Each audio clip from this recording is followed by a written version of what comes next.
さあ皆さん元気ですか？チョコレート食べてますか？今日はですね、なんと材料3つでできる濃厚キャラメルアイス、こちら紹介したいと思います。最後まで見て作り上がってください。では行きましょう。お願いします。はい、じゃあ材料紹介していきます。これグラニュー糖と生クリーム、あとホワイトチョコレート、たったこれだけで作っていきます。はい、じゃあまずちょっとキャラメルを作っていくんですけど、火をつけます。で、火はですね、中火にします。で、グラニュー糖なんですけど、これお砂糖ですね。一気に入れちゃいます。これ作る量によっては数回に分けた方がいいんですけど、今回は一気に入れちゃいます。一気に入れて大丈夫な目安は、こうやってお砂糖を広げた時に鍋全体にこう平らに広がってくれればもうバッチリなので、これで中火ですね。で、ゆっくりゆっくりキャラメルにしていくのがしっかり苦味を効かせるポイントなので、ゆっくりやっていきます。で、その間にこれ生クリームなんですけど、ラップをして600ワットのレンジで温めておきます。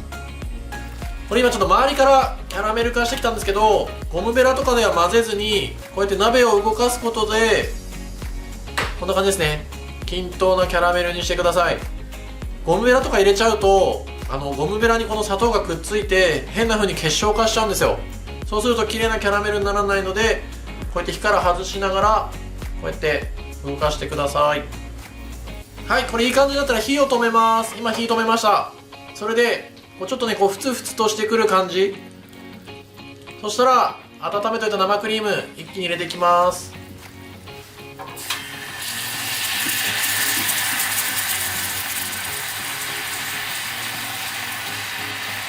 はい、これ今生クリーム入れた状態ですね。で、これしっかり混ぜて、すごい熱いのでやけどは気をつけてください。こ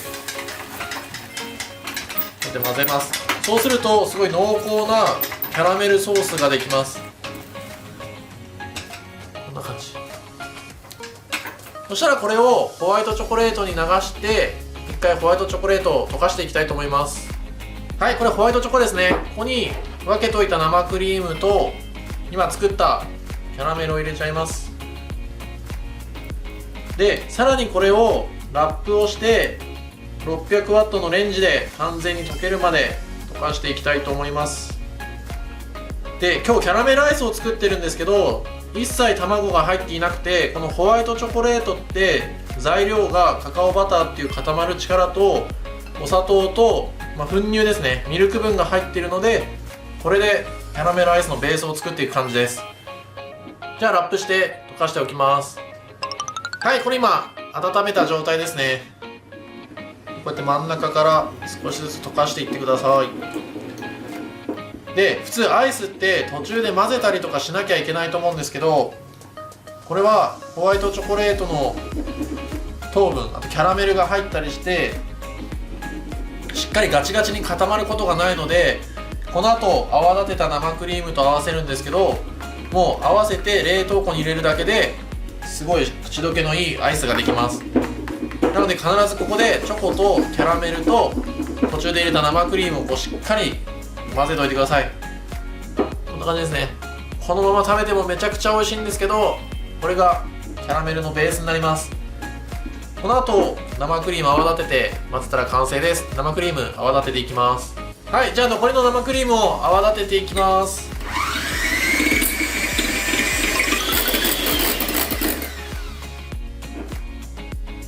これぐらいですね。もう傾けても動かないぐらいしっかりボソボソの硬い生クリームを泡立ててください。これを合わせていきます。はい、そしたらこれですね、生クリームとさっき作ったキャラメルです。これ入れていきます。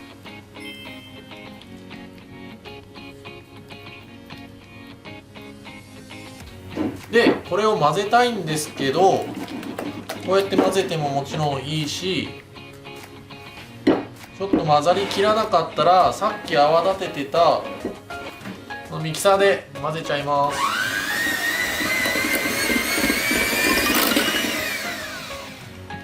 はい、そしたら完全に混ざったので、これをこの容器は何でも大丈夫です。冷凍して固める用のものですね。タッパーとかでも全然大丈夫です。ここに一気に流していきます。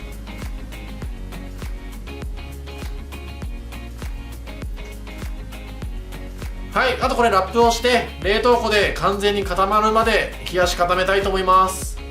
はい、これ今冷凍しといた完全に固まったやつですね。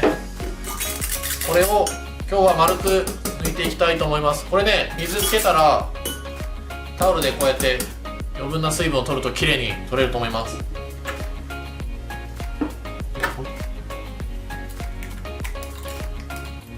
おお、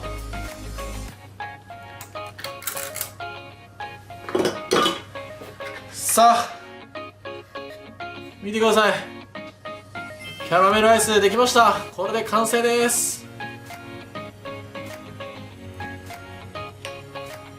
いや、見てください、めちゃくちゃ美味しそうですよこれ。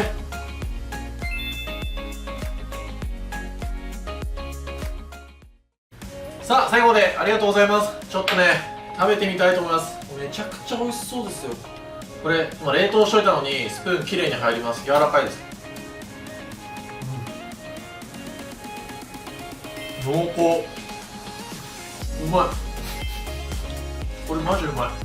さあこれポイントのおさらいですね。ポイントはキャラメルの焦がし具合で味が決まるんですけど、今回見ていただいた通りの焦がし方をすれば絶対安定したキャラメル作れるので、ぜひやってみてください。